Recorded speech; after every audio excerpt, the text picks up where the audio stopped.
Bonjour à toutes et à tous. Merci d'être présents pour cette conférence. Donc, le digital au service de votre efficacité énergétique, des solutions concrètes face aux enjeux bâtimentaires. Donc, je vous propose tout d'abord de nous présenter. Donc, je suis Christophe Vitry, directeur de la transition énergétique chez Siemens Smart Infrastructure. Je suis en très bonne compagnie pour répondre à cette question avec donc Antoine Sajou, qui est chef d'entreprise, président de GCA, et qui est également président de la Fédération française du bâtiment d'Île-de-France 77. Et donc Gabriel Bidot, qui est notre expert technique, et d'ailleurs on pourra lui poser toutes les questions si vous le souhaitez, qui est donc product manager chez Siemens pour les solutions Building Automation, et qui est donc expert en efficacité énergétique. Ce que je vous propose, c'est tout d'abord de poser le sujet. Ensuite, on rentrera bien sûr dans les cas concrets, mais c'est important de dégrossir cet univers du bâtiment. Donc, mesdames et messieurs, le bâtiment évolue et ses acteurs exigent légitimement de nouvelles technologies répondant aux enjeux de la durabilité. Le constat est que 43% de l'énergie est consommée par les bâtiments et ils sont responsables de 23% des gaz à effet de serre au niveau national. Bien sûr, l'engagement de la France d'atteindre la neutralité carbone d'ici 2050 balise un chemin qui nécessite des décrets et une politique claire. On y reviendra ensemble. Mais posons-nous la question d'abord des premiers concernés dans les bâtiments par le confort. C'est bien sûr les occupants de ce bâtiment et les propriétaires. Quels sont leurs nouveaux besoins? Ici, nous proposons quelques éléments factuels d'un retour d'enquête que nous avons opéré et que nous avons aussi confronté aux grands acteurs immobiliers en France. Donc d'abord, il y a l'expérience usagée. On estime que 30% des espaces de bureaux seront utilisés de manière flexible d'ici 2030, c'est-à-dire qu'ils n'auront pas forcément la même utilité tout le temps, et vous connaissez peut-être les tiers-lieux également, dans les villes ou autres, qui sont aussi des bâtiments que l'on occupe différemment en fonction du timing de la journée, etc. Et les écoles également, les écoles sont utilisées 18% du temps durant une année, donc il faut aussi trouver peut-être des solutions pour le reste. 62% donc des occupants considèrent l'amélioration de la santé et du bien-être comme un objectif stratégique et important. Ensuite, on a un volet performance dans cette enquête, et dans cette enquête, le volet performance indique que 80% du coût total du cycle de vie d'un bâtiment se produit dans la phase d'exploitation. Donc c'est important de choisir son matériel, parce que ce qui veut dire que les coûts de maintenance sur un bâtiment pendant 20, 30, 40, 50 ans seront de l'ordre de 80%. Donc c'est très important. Et 75% des propriétaires estiment que la conception et la gestion des bâtiments contribuent à attirer les talents. Et oui, on est tous en tension de recrutement, surtout dans le domaine énergétique. Donc c'est important aussi de proposer aux salariés des bâtiments bien équipés et confortables. Enfin, la durabilité. 40% de l'énergie dans le monde est consommée par les bâtiments, et 75% des bâtiments commerciaux sont inefficaces sur un plan énergétique. L'accord également qu'on a eu en conclusion sur cette enquête, c'est que 75% des entreprises considèrent la digitalisation comme moteur du processus de changement des bâtiments. Et ça, on va le voir juste après, mais comment ça se traduit dans les cas concrets. Simplement ce slide pour également ceux qui démarreraient d'une feuille blanche, parce que aussi on a dans la salle des personnes qui sont en charge de l'énergie, mais pas que. Eh bien, on aurait aussi une stratégie à adopter. C'est-à-dire que, par exemple, sur la gauche du slide, vous avez la conception durable du bâtiment, en premier lieu, avec deux briques. D'abord, donc, mesurer l'empreinte carbone, ensuite, un audit, par exemple, et ensuite élaborer des priorités stratégiques grâce au digital. C'est-à-dire que l'idée d'installer du digital, de rénover énergétiquement son bâtiment, il va falloir aussi utiliser plusieurs voies, qui sont des courants forts, mais aussi du digital. Donc l'idée est bien de se poser pour se dire, tiens, quel est le cheminement qui va me permettre de le faire? En deux, on va rendre son bâtiment intelligent, c'est-à-dire qu'on va capter la donnée avec de l'IoT, l'Internet des objets, des capteurs, etc. Et on va piloter l'ensemble des consommations énergétiques et toutes les ressources. Et en trois, c'est optimiser au maximum donc, le bâtiment dans une démarche donc, itérative et auto-apprenante. Par exemple, la GTB, le cerveau de l'installation, qui analyse et qui peaufine des scénarios de chauffage, ou alors l'éclairage, les climatisations en fonction de la présence et de l'absence dans le bâtiment. Et puis en 4, une fois que le bâtiment est décarboné et qu'on a bien décarboné son bâtiment, ben on va en profiter pour faire d'autres choses. Par exemple, la flotte automobile du tertiaire ou de l'ERP, l'établissement recevant du public, sa propre flotte automobile, et puis les gens qui nous visitent. On va pouvoir aussi remonter sur ces systèmes les consommations, des bornes de recharge pour voitures électriques, etc., etc. Enfin, en 5, comme je le disais précédemment, très important, c'est la maintenance. Donc c'est l'idée de se dire aussi qu'on va, dans cette brique-là, penser, grâce à la digitalisation, pour signaler plus vite un problème au travers d'une application, par exemple, on y reviendra, ou voire dépanner à distance pour éviter aussi des déplacements de techniciens dans un grand building de bureau, par exemple. Et donc à chaque brique correspond, vous le voyez, des objectifs à atteindre. On le voit en dessous jusqu'à 10%, 20%, etc. Donc pour atteindre les objectifs du décret BACS et du décret écotertiaire. Mais ça donne également, évidemment, un cheminement intéressant pour chaque brique technique. Et enfin, ce slide, c'est simplement, on ne va pas entrer dans le détail, mais c'est simplement pour dire qu'on surveille, bien évidemment, comme tout investissement, on va surveiller dans la durée sa rentabilité, son ROI. Donc chaque possibilité, en fait, et chaque brique évoquée précédemment, permettent en fait de se dire qu'on va pouvoir planifier, et dans cette planification, on va la planifier d'un point de vue budgétaire et bien sûr d'un point de vue technique. Donc, bien évidemment, on va atteindre aussi le zéro carbone, et cette volonté d'atteindre le zéro carbone en 2060, puisque c'est l'objectif du décret écotertiaire, moins 60 de consommation énergétique donc d'ici 2050, ça nécessite de combiner toutes ces solutions et d'avoir évidemment une bonne planification. Alors, je me tourne maintenant vers Stéphane Sajou. Stéphane, vous qui œuvrez au quotidien pour l'efficacité énergétique, comment vous pourriez résumer le nouvel enjeu, et notamment pour les clients et les cas concrets, le nouvel enjeu environnemental dans le bâtiment? Eh bien, écoutez, moi je pense qu'effectivement ces enjeux, je mettrais ça sous deux termes. C'est un défi, la rénovation énergétique aujourd'hui, c'est vraiment un défi. Et pour essayer d'orienter le débat et de vous donner un peu des pistes sur des notions de parcours, je dirais un chiffre et je dirais un mot. Un chiffre, c'est 165 milliards d'euros.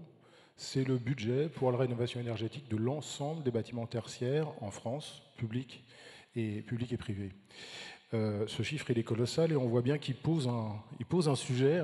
Effectivement, c'est probablement une forme de manne, mais en tout cas, il va falloir effectivement utiliser ces budgets de la bonne manière, les consommer de la bonne manière pour arriver au résultat attendu. Et puis un deuxième défi qui a à résoudre par rapport à la problématique de la rénovation énergétique dans son ensemble.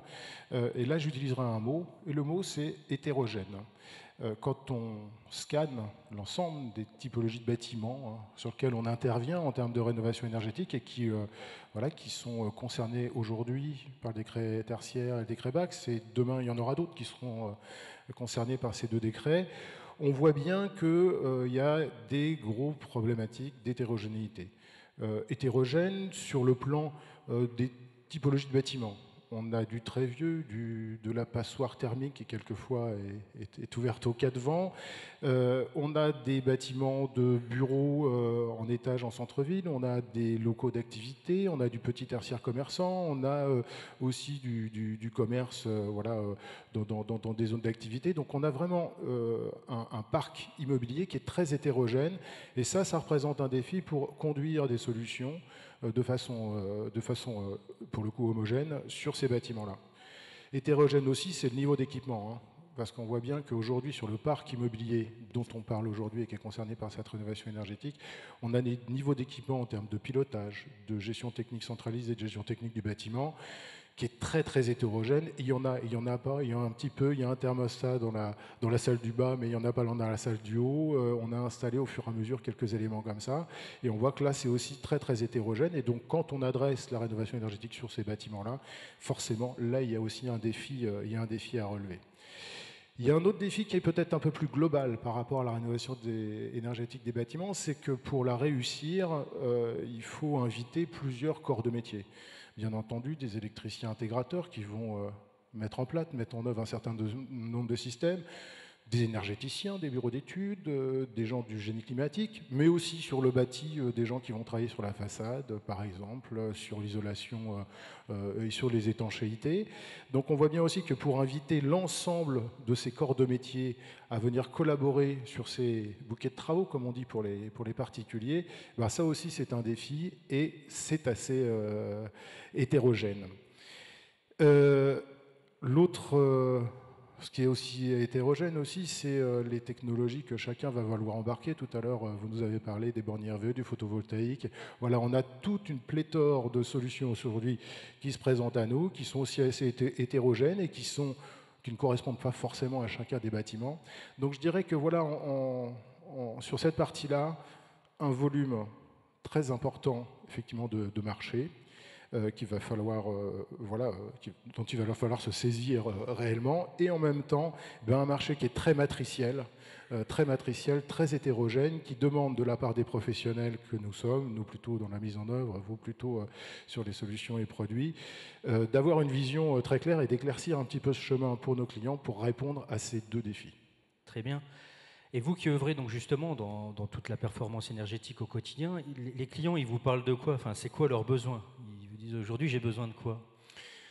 Alors, je dirais qu'on va pas se mentir. Aujourd'hui, les clients, ils disent moi, j'ai besoin d'être en conformité avec la loi. Donc, décret tertiaire, décret BAX, par rapport à ces deux éléments-là, on a des clients aujourd'hui qui viennent vers nous et qui nous sollicitent parce qu'ils veulent, à juste titre, être en conformité avec la loi sur ces deux sujets-là. Le deuxième sujet, bien sûr, ça reste quand même la facture énergétique aussi. Et preuve par neuf, on se souvient tous de ce qui s'est passé en septembre 2023 avec le coût de l'énergie qui s'est envolé suite au démarrage et aux suites de la guerre en Ukraine. Moi, j'appelle ça la sobriété affolée. C'est-à-dire que nos clients, qui sont propriétaires ou utilisateurs de bâtiments tertiaires, d'un seul coup, la note allait grimper. À la télé, on a eu des messages, on n'est pas à Versailles, on n'est pas à Versailles. Non, effectivement, personne n'est à Versailles. Et là, on a vu effectivement des comportements opportunistes proposés à nos clients qui du photovoltaïque, qui de remplacement de fenêtres pour des écoles. Moi, j'ai vu ça pour de vrai, quoi. Qui mettez une pompe à chaleur chez vous, ainsi de suite. Donc, pas forcément des mauvais gestes de travaux, mais en tout cas un affolement lié à cette facture énergétique qu'on a vu grimper aux arbres. Donc là, il y a, je dirais, c'est les deux premiers pôles, le légal et l'économie. Après, quand on va un peu plus loin chez nos clients et qu'on discute avec eux, la troisième chose qui arrive, c'est qu'ils veulent une solution qui soit pérenne et qui soit robuste. On l'a vu sur la courbe, là, on parle de ROI qui vont jusqu'à 8 ans. Clairement, là, il y a un vrai sujet, c'est-à-dire que nos clients ils disent, moi, je veux bien investir dans quelque chose, je veux bien mettre mes mains dans le cambouis avec vous pour intégrer une solution GTC, GTB de management énergétique X ou Y. Mais résultat aussi, moi, je veux que ça tienne dans le temps et je veux avoir une visibilité en regard aussi de ces ROI. Donc, il y a vraiment ce troisième sujet, d'avoir une solution qui soit pérenne. Et puis un dernier sujet, c'est le sujet du financement. Bon, c'est pas trop le sujet aujourd'hui, mais clairement, il y a assez peu de sous aujourd'hui pour aller mettre en œuvre tous ces systèmes-là. Il y a ces 165 milliards de travaux, mais il faut les financer. Voilà. Donc je dirais que c'est les 4 points principaux: légal, économie, pérennité, robustesse, avoir une visibilité, et puis ce sujet de financement. Merci beaucoup Stéphane, ça nous éclaire beaucoup. Je me tourne maintenant vers Gabriel. Gabriel, on évoque depuis tout à l'heure des obligations réglementaires, les décrets, etc. Pouvez-vous nous informer justement de ces normes? Alors, ici on aborde un sujet essentiel, c'est comment mettre en conformité mes installations techniques de mon bâtiment. La réponse simple, ça pourrait être de dire, il suffit de s'adapter aux spécificités du bâtiment et d'installer les bonnes fonctionnalités. C'est simple. Il faut savoir que chez Siemens, ça fait plus de 40 ans qu'on développe des produits avec solutions intégrées. C'est-à-dire qu'aujourd'hui, on est capable, avec notre savoir-faire, notre expertise, d'apporter sur le marché des produits qui vont de l'automatisation à la supervision, qui vont embarquer nativement des applications, des bibliothèques qui sont conformes à la norme EN 15232. Et donc, sur le marché, on peut proposer des solutions pour la distribution, pour la production, pour la gestion des occupations, qui vont savoir s'adapter à chaque bâtiment et apporter les bonnes fonctionnalités du décret. Et justement, quelles sont ces fonctionnalités? Alors, les fonctionnalités, ce n'est pas uniquement des fonctionnalités liées à l'installation. Donc, bien sûr, on va avoir des applications pour gérer une production, pour gérer une centrale de traitement d'air. Mais si on regarde la norme, elle décrit simplement le fait que n'importe quelle production d'énergie doit s'adapter en fonction de ses consommateurs. Et donc, c'est aussi cet aspect de la norme qu'on va retrouver dans nos applications pour coordonner le bâtiment. Et au final, c'est ça, c'est la coordination du bâtiment qui est aussi une clé de cette norme. Et donc, ça va se traduire dans nos applications par le fait que, nativement, notre distribution d'eau chaude va être capable de s'adapter en fonction des unités terminales. Ou alors, l'application qui va gérer une centrale de traitement d'air va être capable de s'adapter automatiquement en fonction, le taux d'air neuf en fonction de la qualité d'air ou la gestion d'occupation de cette zone. Et c'est sur ces applications qui est notre savoir-faire aussi que les personnes qui utilisent nos produits sont très intéressés puisqu'ils sont capables d'installer facilement, rapidement, des solutions qui vont être en conformité avec la réglementation et éviter aussi des risques d'écart réglementaires dans les installations qu'ils font. Après, notre savoir-faire, ce n'est pas uniquement les applications et la norme, on est capable aussi de proposer des solutions d'analyse de la donnée. Justement, vous auriez un exemple pour notre public? Oui. Par exemple, sur la partie analyse de la donnée, on est capable d'intégrer, on va reprendre basiquement un exemple, un compteur qui est par exemple un index. Donc c'est une donnée qui a peu d'intérêt si elle est exploitée telle qu'elle. Et donc avec nos solutions de supervision, on va être capable nativement de transformer cet index en consommation et ensuite d'analyser cette consommation en fonction des DGU, de la superficie, par rapport à elle-même aussi, de dire, comparer cette consommation par rapport à une période précédente, une semaine précédente, un mois précédent, une année précédente. Et aussi, vu qu'on parle, encore une fois, du bâtiment en général, on va être capable de comparer les consommations entre elles. Et donc là, on va se baser sur la notion d'énergie finale pour comparer la répartition de la consommation, analyser aussi la classification énergétique de mon bâtiment en temps réel, la classification aussi du GES, etc. Très bien. Peut-être avant qu'on passe à quelques exemples concrets, vous pourriez peut-être proposer des solutions? Alors, voilà. La solution en fait, pour un bâtiment, pour devenir efficient, quelque part, c'est de combiner de façon intelligente les produits qu'on va installer dedans. Ce n'est pas simplement un produit qui va bien gérer l'installation et j'ai fait le travail. Il va falloir combiner tous les produits qu'on va installer pour toutes les installations et coordonner tout cela. Et donc, c'est là, selon la topologie du bâtiment, il va falloir adapter les bons produits. Si on prend l'exemple d'un bâtiment tertiaire, on va avoir la gestion d'occupation avec du multimétier, CVC, lumière, store. Rien que déjà dans cette pièce, il va falloir coordonner ces métiers. Par exemple, s'il fait chaud, on va d'abord baisser le store plutôt que de faire du froid. Et donc, si on baisse le store, on va adapter les lamelles pour avoir suffisamment de lumière naturelle pour gérer au mieux la lumière artificielle. Et ensuite, une fois qu'on a géré la pièce, il va falloir coordonner, par exemple, avec la distribution d'eau chaude, d'eau froide, donc adapter cette distribution en fonction de ses consommateurs. Ou alors, si on prend un autre exemple, dans le cas d'une rénovation, où on a des radiateurs avec des têtes basiques, on va pouvoir transformer ces radiateurs en équipant ces radiateurs de tête thermostatique, par exemple, connectés, donc en radio. Et donc là, du coup, le radiateur devient un équipement dans la partie GTB et être capable de communiquer avec la production. On va pouvoir faire de l'intermittence pour gérer la consigne de la pièce, etc. Donc, encore une fois, la clé pour un bâtiment efficient, ça va être de combiner intelligemment les produits. Et c'est là aussi, chez Siemens, on est capable, avec notre savoir-faire, avec notre expertise, d'amener sur le marché un nombre important de produits qui vont être capables de s'adapter à chaque spécificité de bâtiment. Merci beaucoup, Gabriel. On est dans une conférence technique, alors on pouvait se permettre de donner des exemples très techniques. Je me tourne vers vous, Stéphane. Venons-en maintenant aussi au cas concret que vous, donc vous êtes client Siemens, mais bien sûr intégrateur, installateur, et vous avez évidemment le contact des clients qui viennent vous demander des différentes opérations. Comment vous avez l'habitude, Stéphane, d'entreprendre un projet d'efficacité énergétique? Alors là, on est à une conférence technique, c'est beaucoup moins technique, mais je pense que ça mérite d'être entendu quand même, parce que clairement, on l'a vu tout à l'heure, on est dans un système très hétérogène. avec des clients qui ont des demandes qui ne sont pas forcément les bonnes, ils n'ont pas forcément identifié leurs besoins par rapport au décret BAC, au décret Persiar, leurs économies d'énergie, à la typologie de leur bâtiment. Et du coup, là, moi, j'utilise une petite martingale qui fonctionne à chaque fois. Moi, j'explique à mes clients, je leur dis, bon, bah voilà, aujourd'hui, vous êtes propriétaire d'une ou plusieurs voitures des années 80. Elle est un peu défraîchie. Et là, ce qu'il va falloir qu'on fasse ensemble, c'est qu'on fasse un état des lieux, regarder si les pneus sont gonflés, s'il faut les changer éventuellement, regarder l'état de la carrosserie, puis voir si elle fonctionne au gasoil ou si elle fonctionne à l'essence. Et puis nous, ce qu'on va faire avec vous, une fois qu'on a fait donc, cet audit énergétique, ce qu'on va faire avec vous, c'est qu'on va remplacer ce vieux compteur analogique qui vous indiquait la vitesse par un compteur numérique qui va vous indiquer la consommation usage par usage de votre ou de vos bâtiments. Et puis on va aller plus loin ensemble, ce qu'on vous propose aussi dans notre offre, celle qu'on commercialise et qu'on a mis en place sur les trois sujets que je vais vous décrire. Eh ben, on va vous accompagner aussi en posant un GPS dans cette voiture. Et ce GPS, on va le mettre en place. C'est le support, bien sûr, de la plateforme de management énergétique. Et non seulement on va poser le GPS, mais on va aussi écrire le parcours, la trajectoire, votre route, votre scénario d'économie d'énergie. Et on va rester avec vous aussi pour accompagner ça.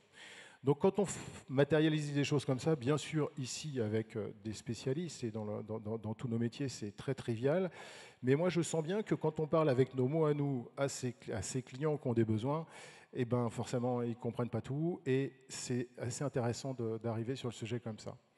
Ça c'est la première chose. Et la deuxième chose, je reviens sur mon histoire de sobriété affolée tout à l'heure, c'est aussi de dire à nos clients, il y a un décret tertiaire qui est le support légal, ça fait partie des objectifs qu'on a à suivre, 2030, 2040, 2050. Quoi. Alors effectivement, le temps passe vite, mais on a quand même du temps pour déployer les solutions et donc prendre le temps de les organiser en amont pour les déployer de façon efficiente. Et la première brique de ce parcours, on l'a dit, c'est l'audit énergétique, bien sûr, qui nous donne une photographie à l'instant T de la performance énergétique du bâtiment. Et puis les systèmes de comptage par usage qui remontent sur la plateforme de management énergétique, qui vont nous permettre de prioriser, de simuler, de faire des projections et de répondre tout de suite au décret BAC et au décret tertiaire. Donc dans ces cas concrets, j'en ai choisi 3 aujourd'hui, on en a une dizaine depuis 1 an et demi. J'en ai choisi 3 parce que ça répondait un petit peu à ce dont je vous ai parlé tout à l'heure en termes d'hétérogénéité. Un groupe scolaire dans le 94, 1500 élèves, maternelle, école élémentaire, collège, lycée, multibâtimentaire, un château du XVIIIe siècle, un bâtiment qui a été construit il y a une dizaine d'années qui abrite un restaurant de 1200 couverts, et puis une école élémentaire et une école maternelle qui sont en train d'être démolies pour créer un nouveau bâtiment neuf pour accueillir les élèves de l'école élémentaire et de l'école maternelle. Autant dire que dans cet ensemble bâtimentaire, c'est le musée de la clim, c'est le musée du chauffage, c'est le musée de la GTC-GTB et de la régulation. On avait encore des régulateurs à droite et à gauche qui dataient de chez Landy-Ségir avec les jolies courbes pour ceux qui connaissent. Et donc là, on est vraiment en totale hétérogénéité. Et donc ce que l'on a fait, on s'en est tenu à ce parcours, à cette description que je viens de vous faire. Audit énergétique de l'ensemble des bâtiments. Derrière ça, mise en place des comptages par usage. Un léger rétrofit des systèmes de GTC, de régulation plutôt, avec un superviseur des IGO qu'on a remonté sur le site, et puis la mise en place d'une plateforme de management énergétique. Et là, au miracle, les chiffres qui circulent chez nous tous, professionnels, c'est dès qu'on met en place un système de régulation, de paramétrage ou de programmation, rien qu'en faisant ça sans rien toucher, on gagne 20% d'économie d'énergie. Là, au miracle, rien qu'en faisant ça, on a fait effectivement 20% sur le global. Et sur le restaurant, par exemple, le restaurant avec une très grosse centrale de traitement d'air, on a tout de suite économisé 40% d'énergie en électricité. 20%, ouais, ça vaut le coup de se pencher sur ce cas d'école. Et vous aviez le bâtiment de la FFB également ? Alors ouais, aussi une très belle histoire là qui répond à, enfin c'est aussi une belle histoire. Oui. 3 bâtiments de la Fédération française du bâtiment du côté de Damary-les-Lys en Seine-et-Marne.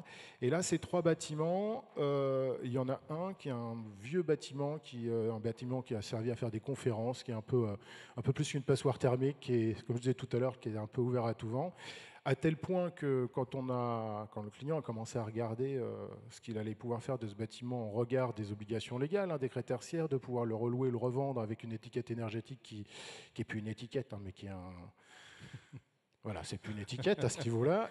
Et en fait, l'audit énergétique et puis le comptage par usage et en même temps ce qui a été évoqué tout à l'heure sur la flexibilité, parce que c'est un bâtiment qui servait que peu en fait pour un certain nombre de manifestations. Et bien là, en fait, par le calcul et par la mesure, on a réussi à démontrer qu'on pouvait ramener l'étiquette énergétique à un niveau correct. Et du coup, l'idée qui avait été de raser ce bâtiment pour en construire un autre ou essayer de le vendre le plus rapidement possible avant que la loi se durcisse, là, le client l'a fait marche arrière et il a engagé 250 000 € de travaux pour remettre en place une centrale de traitement d'air, un système de GTC, GTB. Dans la minute qui nous reste, peut-être encore un dernier exemple avant de prendre une question. On retourne vers les écoles, le CFA, je crois. Oui. Je précise juste ça, Stéphane, si vous le permettez, c'est que les bâtiments publics en France, c'est vraiment important. Ça représente presque la moitié des bâtiments tertiaires, 1,1 milliard de mètres carrés. Et il y a quasiment la moitié, ce sont des écoles, des lycées, des collèges. Donc c'est pour ça aussi que ces deux exemples ne sont pas choisis par hasard. C'est vraiment un parc bâtimentaire très très important à rénover. Et comme tout le tertiaire, c'est seulement 15% qui sont équipés de GTB ou de BAX efficients. Alors là, effectivement, ce troisième exemple, ça me faisait plaisir aussi de vous en parler parce que là, on est dans cette hétérogénéité. Sur une minute, alors, par contre. Comment ? Sur une minute, par contre. Sur une minute, oui, je vais être très court. Là, du coup, on est dans une logique où on a des bâtiments de formation pour les apprentis où il y a deux composantes qui invitent l'hétérogénéité. Des sites multibâtimentaires et multisites. Donc sur la région parisienne, 7 CFA, 7 centres de formation des apprentis. Et l'autre composante qui est passionnante par rapport à ce sujet-là, sur lequel on est en train d'intervenir, là c'est pas terminé, l'autre composante c'est qu'il y a une mutation des usages. Je vous prends un exemple, un des exemples sur un des sites qui est dans le 77. Avant, il y avait plein de chambres pour loger les étudiants. Donc elles avaient une certaine typologie avec les douches à l'extérieur, ainsi de suite. Et en fait, de moins en moins, les étudiants restent en internat sur le site. Et du coup, il a fallu, ils ont travaillé sur le sujet pour refaire tout un tas d'espaces différents et pour louer aussi à bas prix à des intermittents du spectacle qui bossent chez Mickey à côté.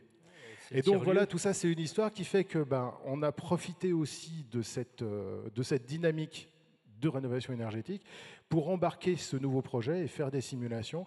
Et là, on est en train, un par un, on a pratiquement fait tous les audits énergétiques et on est en train, un par un, de les monter avec le système de comptage par usage. Merci beaucoup, c'est vraiment passionnant, vous voyez, d'avoir des clients comme Stéphane Sajou au quotidien. On fait vraiment de beaux projets. On arrive au terme. Peut-être une question avant qu'on clôture. Sinon, on est stand numéro 14 et on reste ici puisque ce n'est pas occupé après pour répondre à toutes vos questions, bien évidemment. Peut-être une question ? Non. Écoutez, on est à votre disposition ici, ou stand 14. Un grand merci à vous. Merci Stéphane et merci beaucoup Gabriel. Avec plaisir. Merci.